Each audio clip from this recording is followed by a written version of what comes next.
Marla Letizia, welcome back to Jewish Money Matters. How are you, my friend? I am wonderful, Yael, and I am just always wonderful being in your presence. I love you. I trust you. Your energy is amazing. Your faith is just enveloping, and I love being here with you. Well, I can't wait to dive in. First, I have to congratulate you. You got a recent award. You were recently awarded Lifetime Achievement in Broadcasting from the Nevada Broadcasters Association after, 40 years in a broadcasting career? Yeah, that's amazing. Right. Go ahead. Yeah. Well, after leaving it for a period of time to stay home and raise my children, right? Right. And which then was a going journey. back.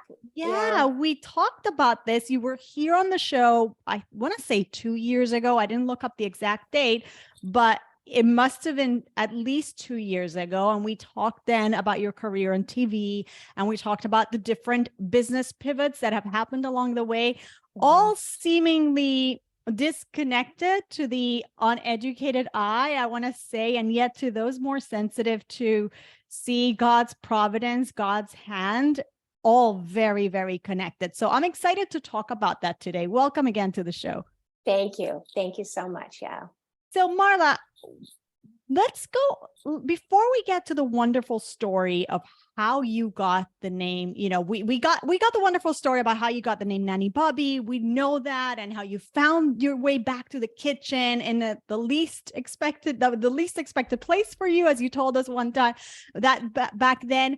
But now you have run since then different programs as a cooking confidence coach, and you've also added to your mission to inspire those in what you call the long life era. So I want to start there. First of all, what is the long life era? Well, it's a term that I coined because I just couldn't come up with something that could describe my generation as we became what the rest of the world called seniors.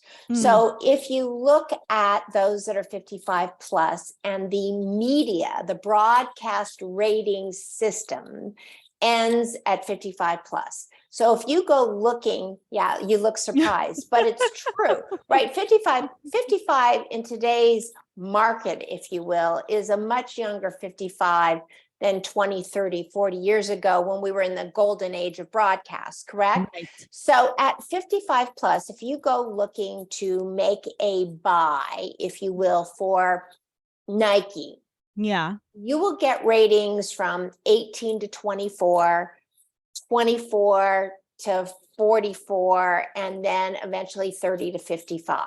There is no rating system for a 55 plus.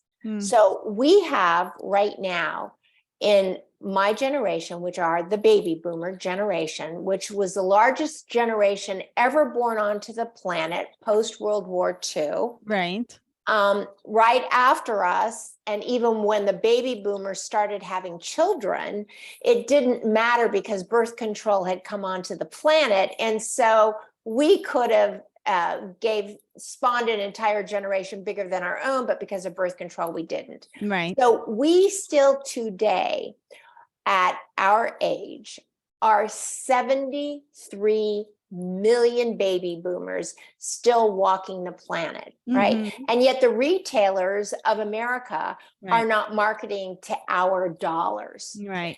In fact, the only thing being marketed to us is open enrollment for Medicare. You see that in October all year long, all month long, October through December 15th.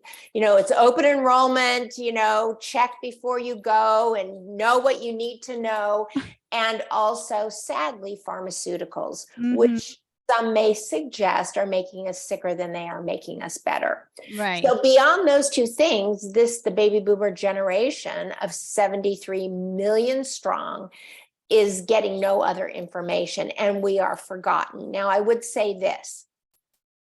We have waited let me backtrack before I say what I was just going to say. Let me say that those people on those television commercials are called seniors. Yes. They don't look like me. They don't look like anybody I know that I went to school with, okay, those people look like my grandparents. Uh-huh. They do not look like me. They do not look like the people that I hang around with that are within my age group, right? And so that's infuriating. I'm turning on TV, at least wanting to identify with either Medicare or pharmaceuticals, and they don't even look like me. They look like my grandparents. So I digress because I can't remember what I went back to that. Now I can't remember what I was going to say. Ask me a question. I'll get back to it. I will. I think this is fascinating because I hadn't thought about it, Marla, but you, with your keen eye in the world of broadcasting, you're seeing it. And especially because you're that person and you're saying, well, why are the businesses not talking to me? They seem to think that they are, but they really aren't. So there's a real missed opportunity here. There is. And now you're starting to notice this from a personal, there's a personal experience of you hearing the word senior, of you hearing what's being marketed out there. But then I also recall that within your work and your journey as Nanny Bubby, cooking confidence coach, you started also having different experiences where you were in front of audiences, of people your age group, maybe even a little bit younger than you, perhaps. You also got a call from Optum Healthcare. There were different things that kept letting you to notice that God was saying, you have a voice, you have a message, you have to be talking to this audience, the long life era, as you call it. Can you give us can you trace those steps for us, those moments of divine intervention? I will, for sure. But I do want to say this. What happened is when I really leaned into the fact that when I turned 70, which was in January, as we know, you and I know, not everybody else out there does, but as we know. Now they do. And now they do. It was really a pivotal moment that really terrified me. Really? And it did. It really threw me, and no other age ever in the history of my life had ever terrified me at all. Having my first child was more terrifying to me than whatever age I happened to be turning. And I always, as you know, live it with energy and gusto. And all of us feel a certain age on the inside anyway, right? Like no matter how old we get, we still feel 30. We still feel 35. But senior did not define what I'm doing. Or how I'm living. And what I realized is that you, Yael, you and your husband are eating right, you're living right. Your goal is to make it into your long life, right? Is to have a long life. And then what happens is we get there and retailers and everyone else around us suddenly don't want to know us anymore, don't want to have anything to do with us. And so I thought to myself, I don't want to be a senior. I mean, I don't mind it. I guess I am, if that's how you want to, call me to get me into open enrollment, that's fine. But what am I really doing? And what are those of my generation doing? We are living in our long life era. Being a senior sounds like a destination. Yeah. Long life era means that we are living and making the best of this time. And none of us know when it ends. Right? We know when senior begins, that's the end of you, but long life, hey, it has meaning. And I'll tell you something else it has wisdom. And the point of all of this, Yael, is that wisdom cannot be taught. Wisdom can only be shared. And so when you look at us in this long life era, if you're in your 30s, 40s, or 50s, if you don't get your age mindset in place in those decades, when you turn 60, 70, and 80, you're going to die from it. You really are, because you're going to be terrified. You're going to feel worthless, and it's going to be a problem. I was talking to a 28-year-old, Yael, just the other day on a podcast, believe it or not. And she said, Marla, I'm terrified to turn 30. I don't know what to do. She said, it's the most terrifying thing that's ever happened to me. Now, if you're Really? older than 30, you know that it is a beautiful time of life. But Right. if you're approaching it and you don't have the right mindset, you could end up getting yourself sick at 31. You could end up, eating poorly because you're eating out of nerves and you don't know how to be in that decade. And so the point is, at this age, in the long life, we have wisdom to share with those turning 30, 40, and 50, because we want to help them with the wisdom we have gained, get their age mindset right. In fact, I said something to myself today and laughed. I'm just going to share it with you, but I said, have I turned into an age whisperer? I mean, do you want to call me that? You want to call me the age whisperer, cooking confidence coach and age whisperer? I don't know. But truly, I think that as we begin to get into our long life era, it is our job to give back that wisdom. And it's also their job to find a way, and this is very Jewish, and I want you to address it, but there is something to be said about Torah and learning from those who are older and not putting them in a corner. Yeah. There's so much to dissect here. First of all, I had never thought about the age mindset, have, like you said, the age mindset in place, and how you just defined it. Now it clicked for me. Yeah. I guess if you are not comfortable, if you don't know how to be in your skin at a certain age, you don't have the right mindset and the motion toward that stage of life, you might actually be harming your life and hurting your chances of your longevity and your healthy, vibrant longevity. And then going back to the long life era concept that you've coined, again, it's yes, because there's a long life ahead, but we're also capitalizing on the life that we've lived, right?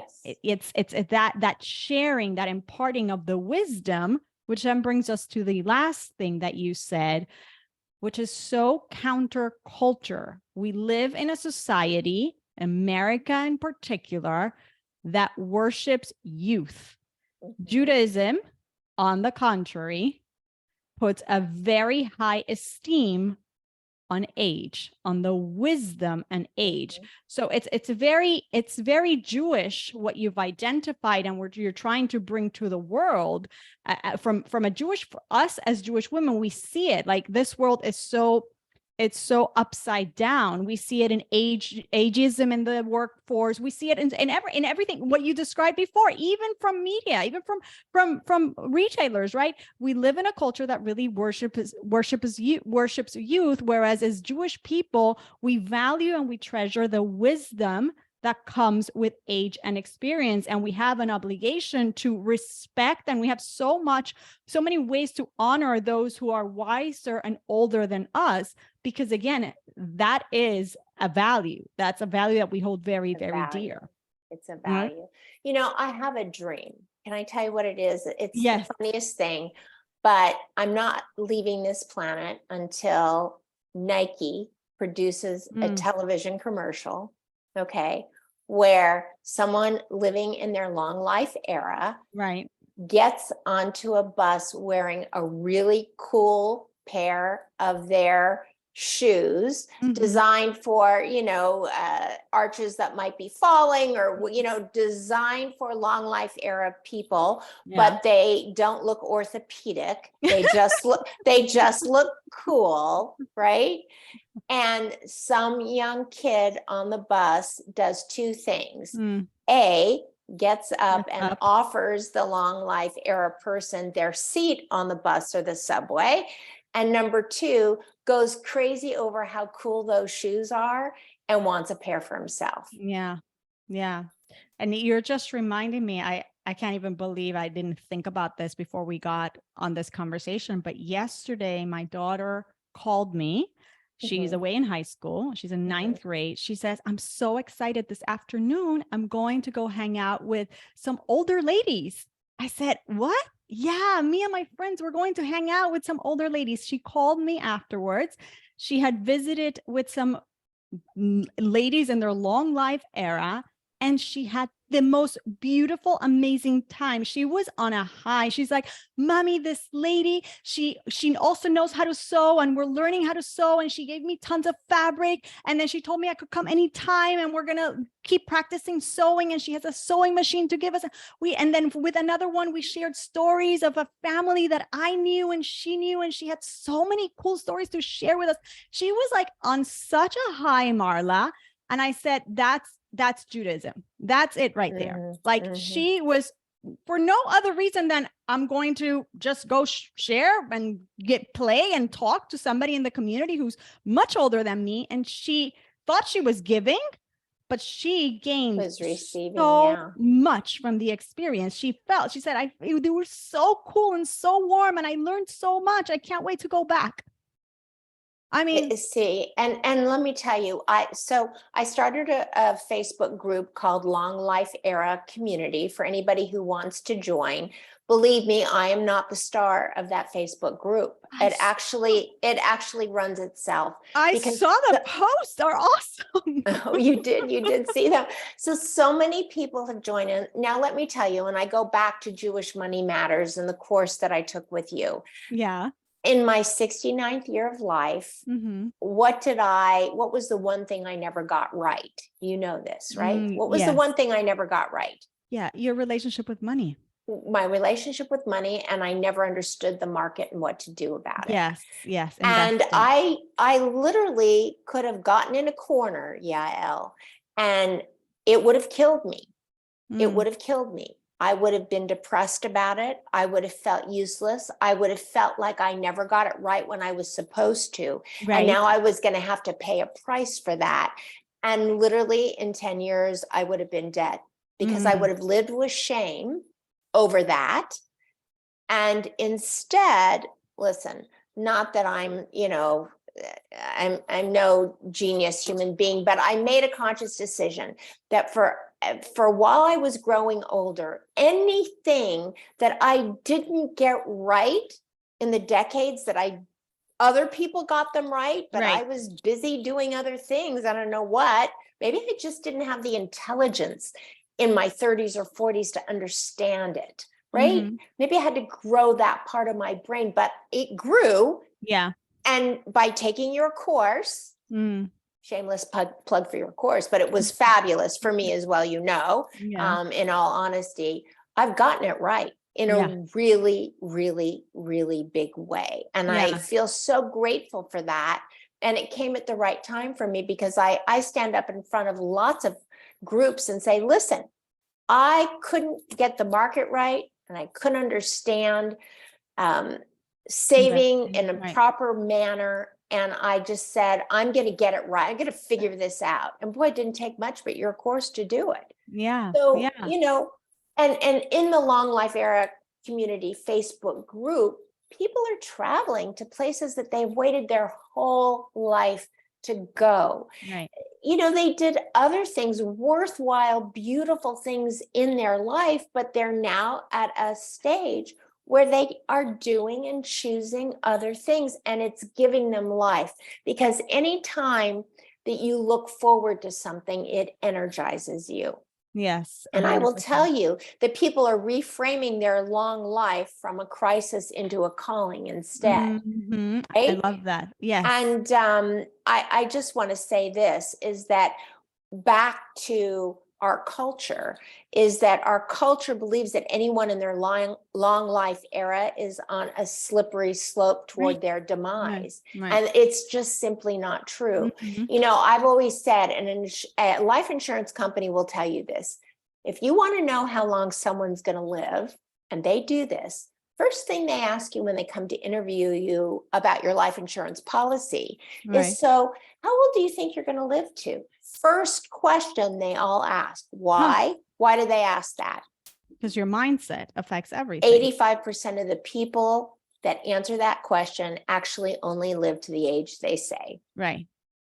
That's it. And I have said forever I was going to live till I was 120. Right. Right. You've heard me say that, right? But what's happened is, when I turned 60, I still felt like I was in midlife. When I turned 70, right? Even if I Mm. live to 120, I'm past the midpoint. Mm. And that's where the long life era came from, is okay, I'm not in midlife anymore, and don't you dare call me a senior. That was my grandmother. But living in my long life, and key operative word there is living. Living. Living in my Yes. long life. Yes. You're darn right. Yes. And let's go back to the living part in a second. But now you reminded me, going back to the Jewish piece. And like you said, we say we live to 120. I'm starting to think that perhaps part of it is because in Judaism, the focus is that we are souls with a body, not a body with a soul, right? So yes, the body might be aging, but again, that's never been the focus, right? Your soul is infinite. So it is a long life era, because everything that you've been doing in this world up till 120 is going to live till infinity. So you better keep living. Like, yeah, there's no retirement concept. I think we've talked about this. It's not a Jewish concept in retirement. You know this, right? Because the idea that you one day stop producing and just sit and play golf, it's yeah, you maybe shift your interest, your focus, maybe you know, but you need to start something new. You need to be doing, like, in Judaism we live till 120. Well, and I will tell you that a lot of people who retire, when they no longer have a purpose, Right. that's when they're That's gone. the downfall. That's the end of their lives. It Right. is no purpose, no creativity, nothing to produce for the benefit of others. Right. Right. And also a lot of people haven't found themselves right now at this point.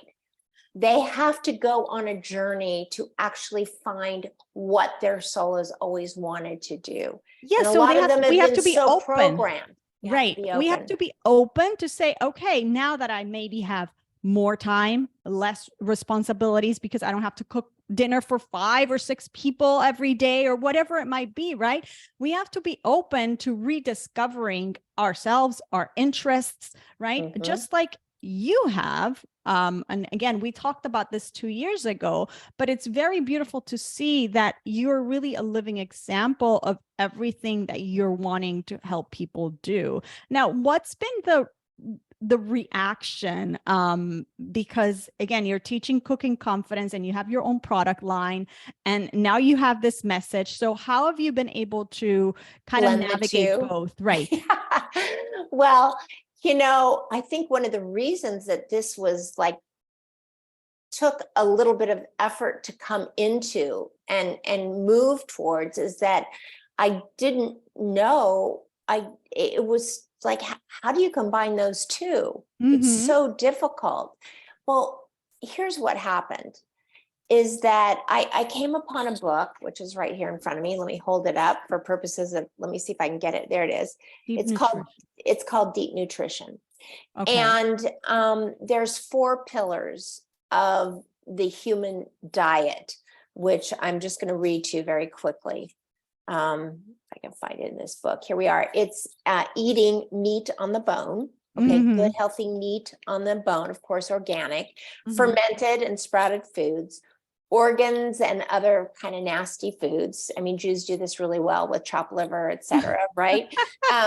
And unadulterated plants and animal products. So, but the most important thing about this book, Deep Nutrition, is the harm that vegetable oils have caused to the human body, including birth defects. So some of the very bad oils that I want to get to this, Yael. Here's the bad oils. Okay, canola oil. Yeah, I banned it from my diet. Good, right? Yeah. What's a canola? What is a canola? I have no idea, but I'm not eating it. So why are we eating it? Right. Soy oil, sunflower oil, cottonseed oil, corn oil, grapeseed oil, safflower oil, and then the non-butter spreads like margarine. So, you know, there was the old joke, why do Jewish Jewish husbands die before their wives? Have you ever heard that joke? No. Oh, the answer is because they want to. But it's funny, right? Yeah. But the truth is, what has been killing them for years is the margarine. The margarine. The margarine has given them high cholesterol. It has clogged their arteries. It has created heart issues. In women, when you've eaten it, it can cause birth defects, all of that. So the good oils are olive oil, peanut oil, butter. As I always say, don't blame butter for what canola oil has done to the body. It has never been butter. It has always been the canola oils. And by the way, the American Heart Association should be ashamed of themselves. Macadamia nut oil is good, coconut oil, any animal fats, chicken fat, lard, Wait, tallow. avocado oil, yes? Avocado oil, Okay. absolutely, Okay. for all the right reasons, and palm oil. I actually don't see avocado on this list, but I know that it is one of the better oils, and it's certainly not on the bad list. I think I'm just not looking well enough. And so this is what I want to tell you is that if we don't get back to eating in the proper way that our bodies, like we are souls with a body, that we were inhabiting bodies that have genetics in them that are meant, like wherever our ancestors came from, our bodies have been engineered to eat in those proper ways in order to sustain ourselves. Only in recent years do people eat because they assign themselves to a specific way of eating, like paleo or keto or vegetarian. Prior to this, we ate what was available in the area that we lived. That was it. When we traveled, we ventured out, obviously, because you had to eat what came in the area that you were traveling to. So the very bottom line here is that if you want to live and be here to give wisdom and share and go do and have in your long life era, we need to help you be healthy in your midlife era and in your young life era, 20s, 30s, 40s, 50s, 60s, and how you're feeding your children. So I have adjusted part of what, before I always loved the gourmet. And let me tell you, there's something about that French cooking, and I'm not sure what it is, but it's high butter, high fat, high creams, all of that is in French cooking, but they don't suffer from heart disease in France. And so it's good nutrition. So if you want to do gourmet, lean into that. The gluten intolerance, especially in America, is horrible because of the glyphosate, right? And what that has done to our crops, our wheat crops. It is outlawed in Europe, so you can go to Italy and eat their pasta and not have a gluten intolerance. That doesn't happen here. Even organic pasta here isn't organic because glyphosate is an airborne antibiotic. So if you're growing an organic field, yes, but glyphosate could be being blown over from the fields next to you. Oh my you're gosh. Still getting it into the crop, right? Really? Same in Napa Valley, that wine, which, I don't think that there's much kosher wine in Napa Valley, but same thing there. It's being blown over.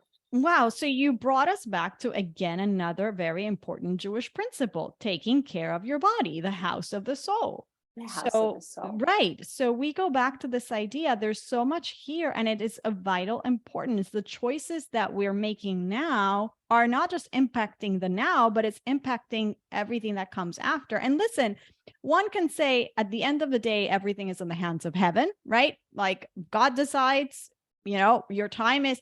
But that doesn't exonerate us from the responsibility, right? Free will. We have a responsibility to operate within nature, meaning within what I'm giving you right now. You better make the right choices for your body.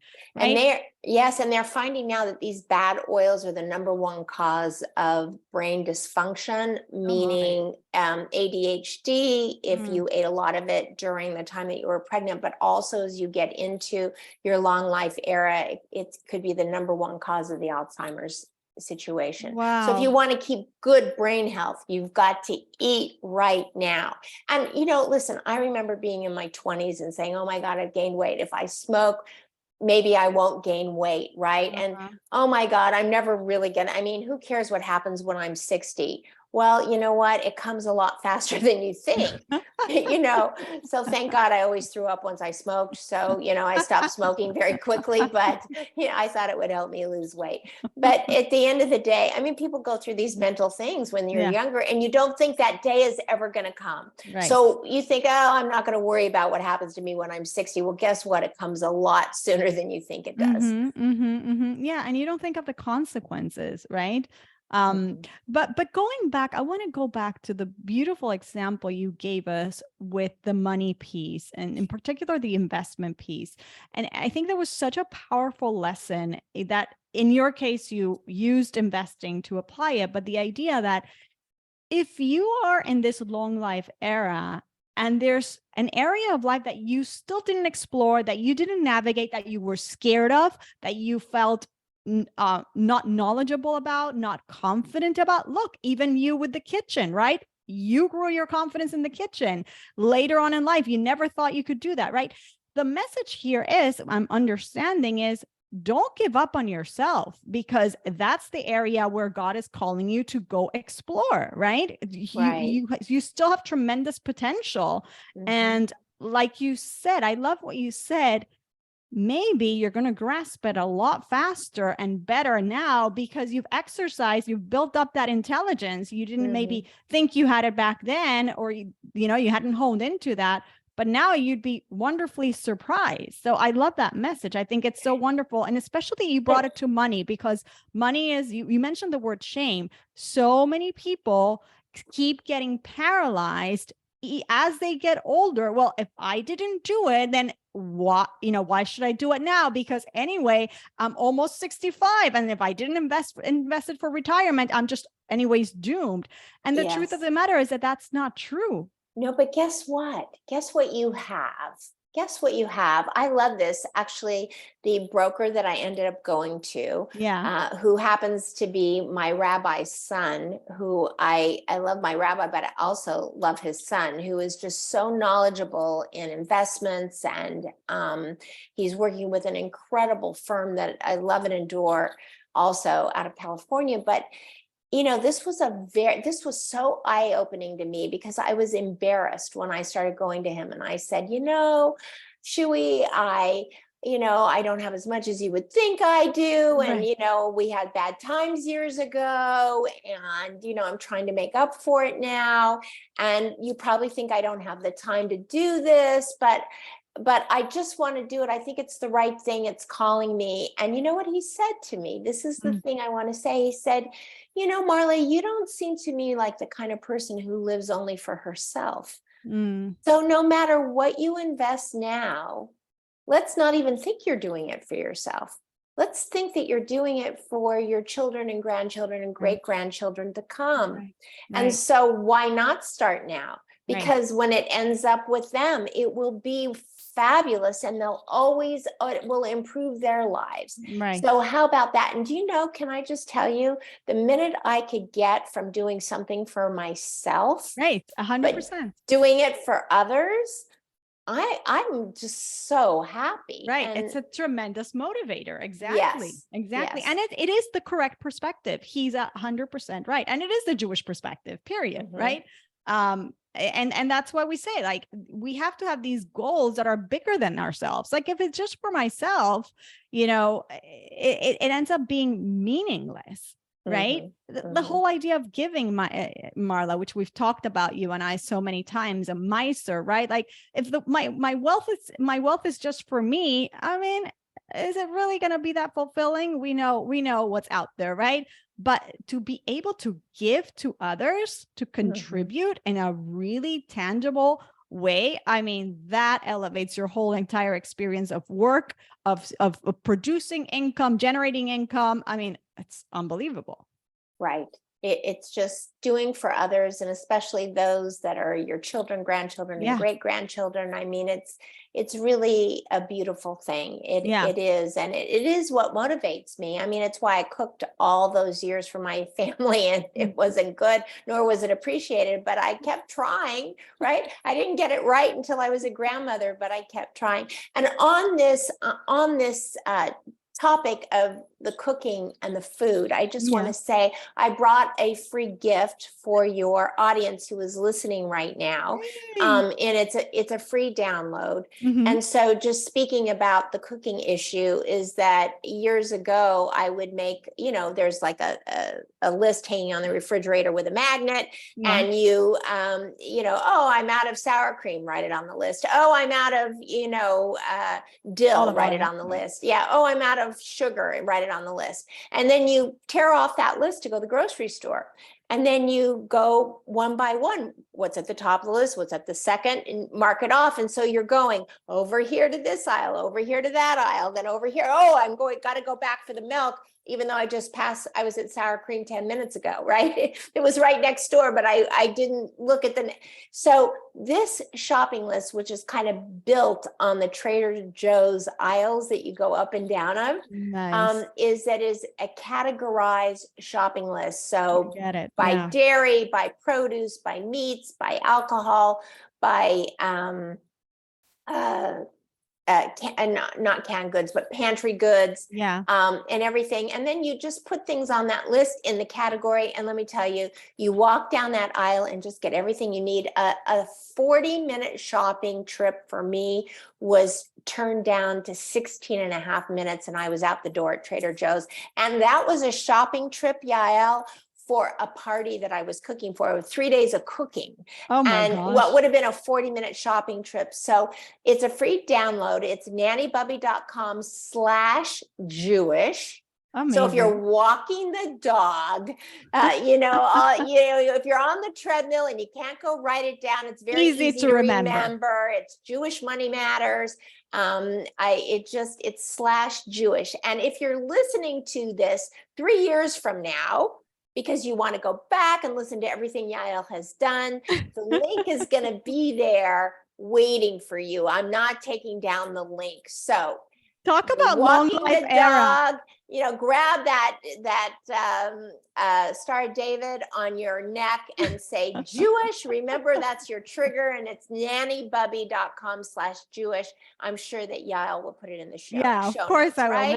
Nannybubby.com/Jewish. Of course I'll put it. But you just gave me, again, long life era. You said 3 years from now, right? So apparently, people, this show is going to continue. Yes, 3 years from now, we will still be strong. I mean, we're 6+ years. That's going to be bordering in 10 years. That would be awesome. Oh, how are we going to celebrate then? Oh, I don't know. Have me on. We'll celebrate together. And also you'll put these links in the show notes, I know, but I am really passionate about this. And I think one of the goals that I have for my own life in my long life era is, as you know, I am a very passionate public speaker, and it's where my soul comes alive, and where I feel always that I'm channeling something higher than myself because of how the words and the passion comes to me. But I certainly, if you want to hire me to come speak to your group and you're listening to this and you'd like to have a discussion about this, the contact information. And if you want to talk about, nutrition, and you want to have a free call with me to discuss, 3 things of how you can get to prepping easier, shopping easier, and doing 4 meals a week for your family, lickety split, even though you have to do some work, because food is meant to be worked. It's cooking.nannybubby.com, and you could book a free 30-minute discovery call with me, and happy to give you those 3 tips. Amazing. And you know what? Yes. Number 1, cooking is meant, there's going to be some work involved, but in life we have to put some effort, right? It's like managing your money. You're going to have to put a little bit of effort, but you're going to get it. And I want to say to the audience, I think I've probably said it before here, that Nanny Bubby's tips, even my children to this day tell me, you're not cutting the pepper like Nanny Bubby taught us. Like, okay, And I how got a come channel. we're not doing that, Yael? I I taught don't you know. that. And you Bad love it. habits are hard to break, and my kids will always catch me. That's not how Nanny Bubby said to cut a pepper, Ma. Okay, I Yes. get it. How about you caught it? And here's the other thing. Why are we outsourcing the most important thing our children can get from us, which is their food? Yeah. Our job is to addict our children to the best food that we can deliver to them. And if you are ordering in or driving through, you are getting them the least quality food possible, Right. filled with vegetable oils and, God forbid, canola oils. You are getting them poor quality meats that are not sustainable, that are filled with cortisol, which transmits into their system. And children are not fat in today's day and age. They're actually inflamed. There is so much inflammation in their bodies, they look fat, but they're not. They're inflamed. And so we need to not be outsourcing our food. We all need to share tips and tricks with each other like they did during the war years. I wasn't alive then to know, but I have heard. I'm not that old. I've heard that they shared, and that's how they made it easy for themselves. They shared each other's wisdoms at the time. No, I'm with you. And we've talked about this on the show, on you and I, on a personal level. I think maybe even I did a session live for you where we talked about the idea of putting your money where your values are. So again, we might say that we value our health, we value family, but like you just shared with us, if we're putting our dollars into the takeout and that, well, that doesn't really, right? That doesn't really, it's not a values aligned financial decision, right? So obviously that's not to take away the fact that we have to somehow work all this into our schedules and get the help from friends, families, Nanny Bubby, right? To make it easier for us to be able to deliver on that value that we hold so dear, be it health, be it family, whatever you want to call it. But I think it's very important for us to get really clear, as you have gotten in your own life, clear on what is it that is of the essence, and how am I living to advance that, right? Are my financial decisions and time decisions, how I spend my time and my money, actually supporting that which I truly say I truly value? And I will say this is one of the things that food does for us is it nourishes our body and our brains. So if you grew up eating that which was what I call in a bag, like gas station food, right? If that was your food that you grabbed for, or that, you had a working mom and she was doing the best she could, right? It was not, the chemicals in that were harming the brain, not feeding the brain. So you have brains that were eating things that were not nurturing and giving the proper vitamins in order for a brain to grow and be healthy. Okay. There is so much depression. There is so much bipolar. There is so much of this mental illness that actually is contained within the idea that during the developmental years, the proper food was not being ingested. Right. And so therefore, I don't know if Zoloft can do more for you than kale. Right. At this point, like I would say, take your Zoloft and start eating a lot of kale and spinach and organic, good bone meats and good fats. And little by little, we may find that the brain health improves far more than even the physical health. Interesting. And I think we should give our young people the opportunity to try that over, yeah, or pharmaceuticals, the chemicals. right, the instant, let's gravitate to the chemicals right away. Very interesting. I mean, look, guys, everybody consult with their medical professionals, but I think the point here is that God gave us everything, right? And the nutrition that we're going to get from our plants, and we have to go back to giving that to ourselves and stay away from everything that's in a bag and packaged, and we can't even identify the ingredients, right? Yes. So Marla, I want to ask you another question about your own experience in this journey as a speaker, as a confidence coach, as an influencer, as an age whisperer, an influencer. I mean, you've built a platform on YouTube, on Instagram. You have now 2 Facebook groups. My question here is, you have a very supportive husband, thank God, as well as children who've allowed you to take your message publicly, who've cheered you along, who've supported you. What would you say to those who might be perhaps widowed, or worse, perhaps they don't have the family support or the spouse's support during this long life era to explore their new interests, to explore learning new things, or going back to things that perhaps they felt they never really mastered, right? What can we say to those people to overcome that hurdle? Well, actually, Yael, I would ask you this, because you just used the word we, right? What advice would you give? Like, I would build on that. Like, what one thing do you really think is the right advice in that situation? It's a hard one, right? So what would Yael say to that? Yeah, it's a hard one. And what I would say, I guess, in that situation is that, it's like the money date scenario where you feel like you're not seeing eye to eye. But I always say, if you go and meet that resistance and keep with love and build and patience, building on it, you will build empathy. So I would say, if you are secure in what you want to accomplish, and you found that there are certain values that you want to advance, that there's a certain journey you want to travel, right?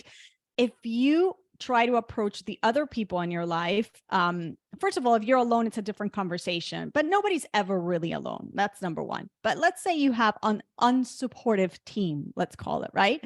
I would say, again, we go to those conversations, and without being adversarial, you would share what your interests and your passions are and why, and would, and try to share with them the beauty of what you're experiencing. I would say the thing you don't want to do is hold yourself back because of others. Rather, allow yourself to be that person for others, right? So that at the end of the day, you'll be just like we shared before, you'll be influencing them, right? At the end of the day, you will be shining a light where they might not have seen that light before. So it might inspire their own path.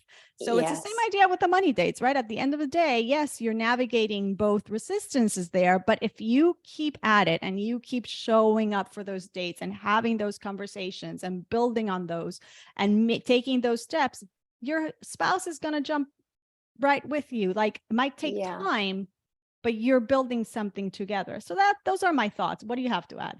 I would add this.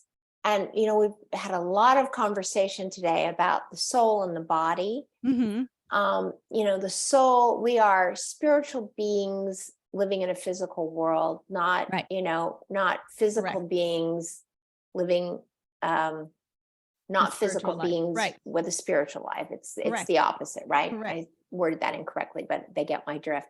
But I would say always that from the time we were born, we actually had a soul's purpose. We've always known it.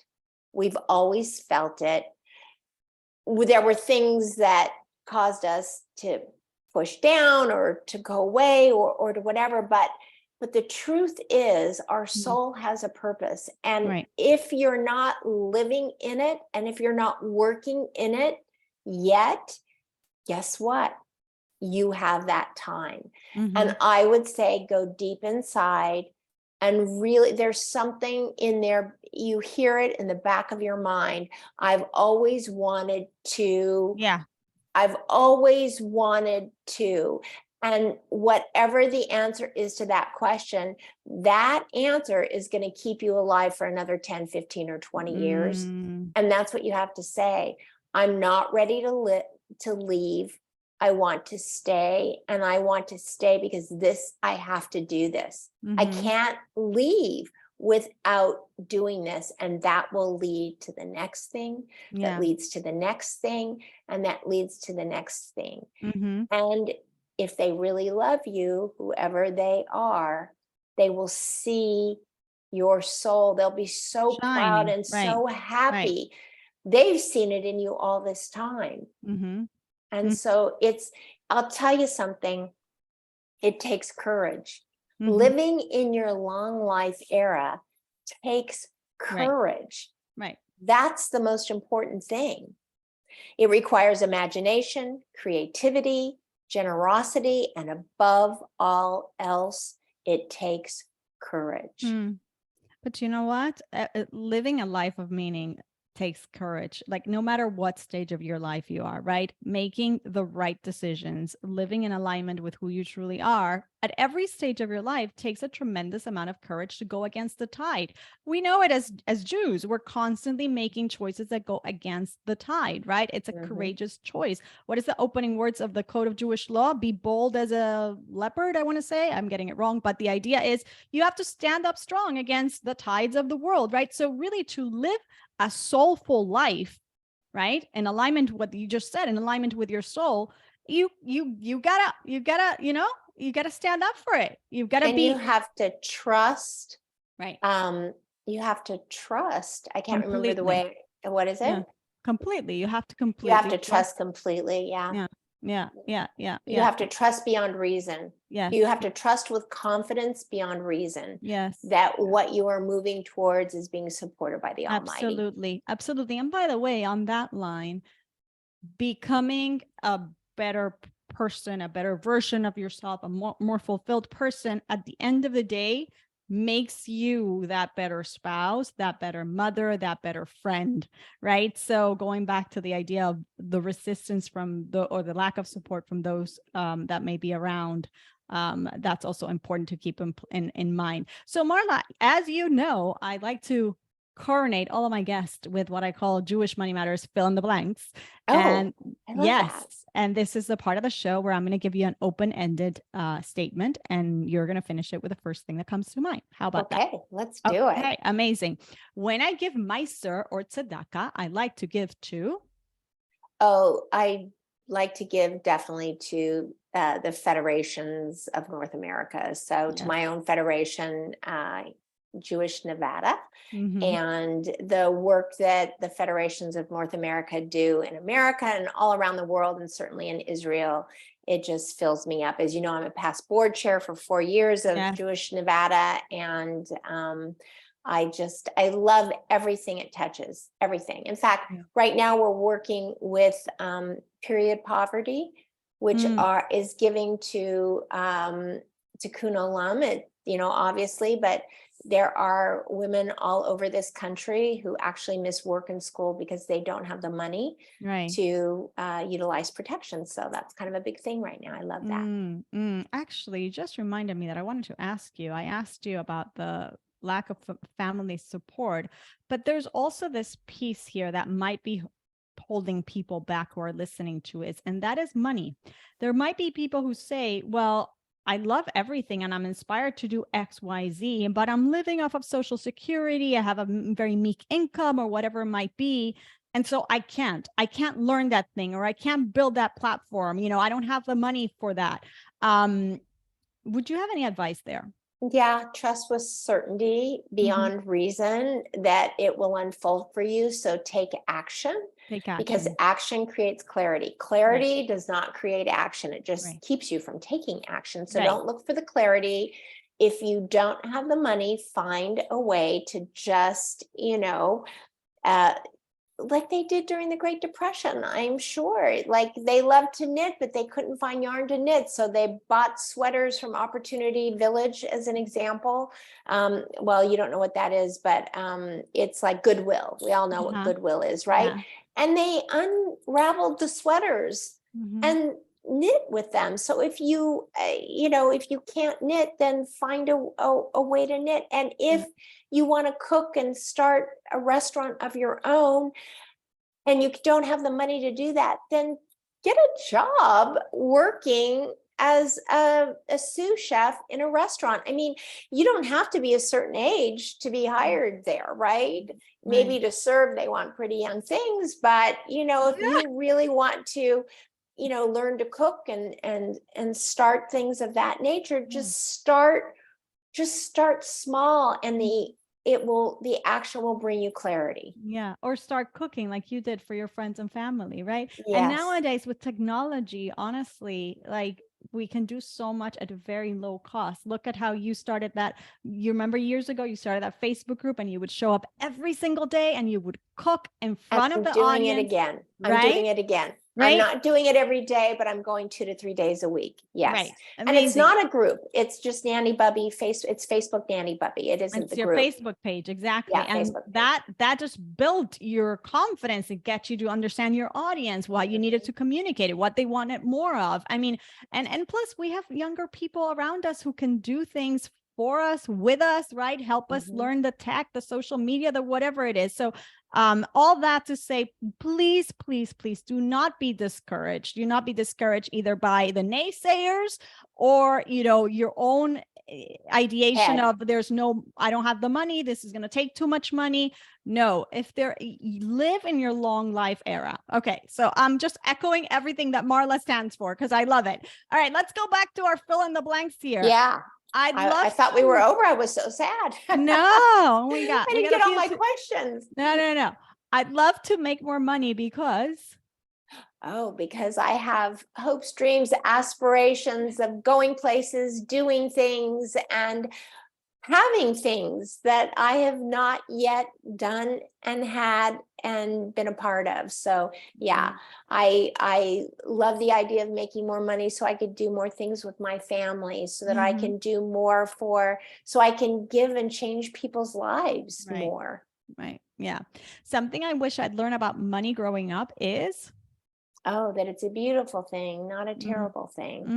And we learned that in our program, didn't we, Yes, Marla? we did. I was recently in a speaking engagement and I said, okay, first of all, we got to clarify before we talk about strategies for career and financial fulfillment. We got to clarify what is the Jewish perspective on money, ladies. And like the whole room was like, what? Yeah, God wants you to be wealthy. God wants you to do things in the world. God wants you to be rich. Yeah. God wants you to be rich Yes. on every level. All right. So he does, because I just want to do a giveaway on that. I mean, honestly, he can't come here and just literally hand money to people, but you are given 10%. 10% of what you get is not yours. It's his, and he's asked you to give it. Exactly. You're the partner and you have the best partner on your side. All right. Money, spiritual or physical? Oh, spiritual. Very good. Something I splurge on unapologetically is clothes.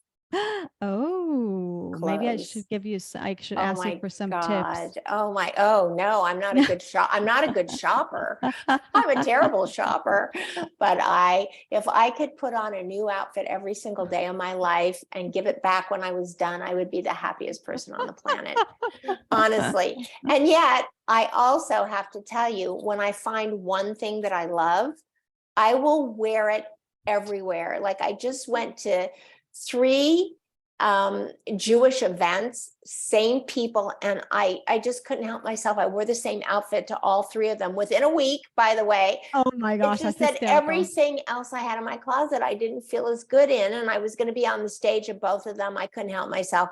I did it. And I have to tell you, a couple of young women came up to me and I said, I know I'm wearing the same thing. I'm so embarrassed, but I got to tell you, I bought something to wear tonight. At the end of the day, I didn't feel as good in it as I feel in this. So I'm wearing this again. And they said, I'm so glad you made me feel okay about it. I go, Yeah. because they like were struggling too.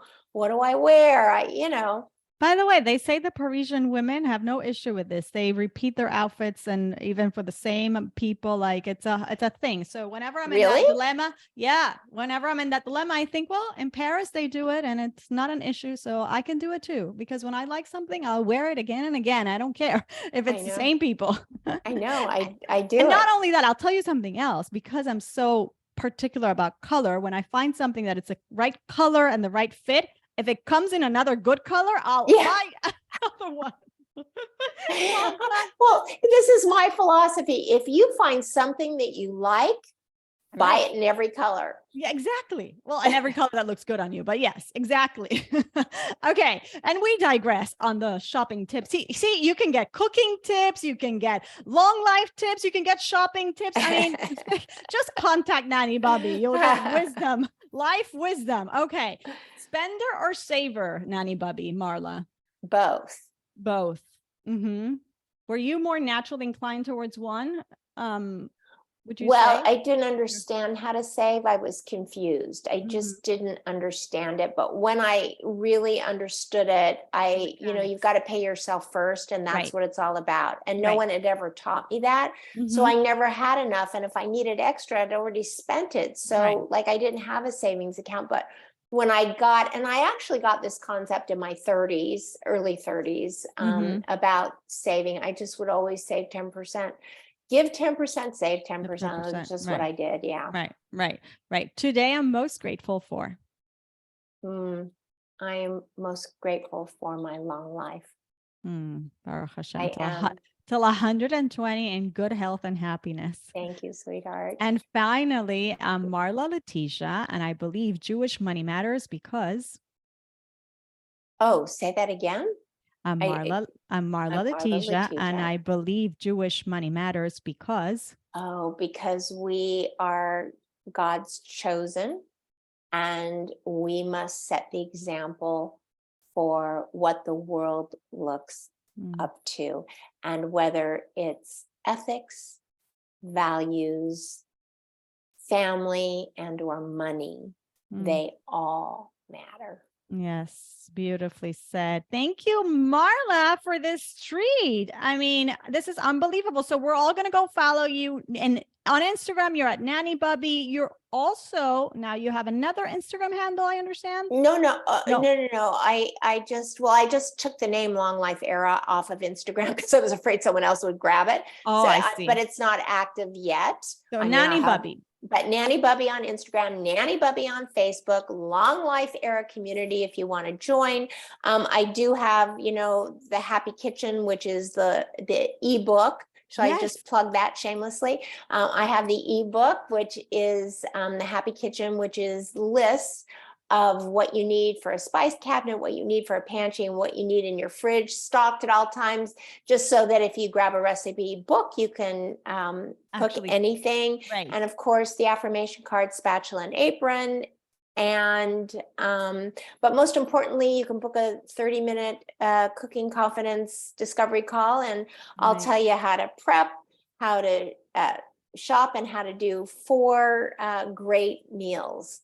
Amazing. For the week. And we booked that call through your website, nannybubby.com. Yeah, cooking.nannybubby.com. And I sent you the links for that. I'll put all the links right here on the show notes. And thank you again for your wisdom and everything that you're doing to inspire others, both in the kitchen and in life. Thank you so much, Marla. Oh, yeah. Thank you so much for having me. It's always inspiring. We make a good crew, you and me. Yeah, we got to do this more often. We do.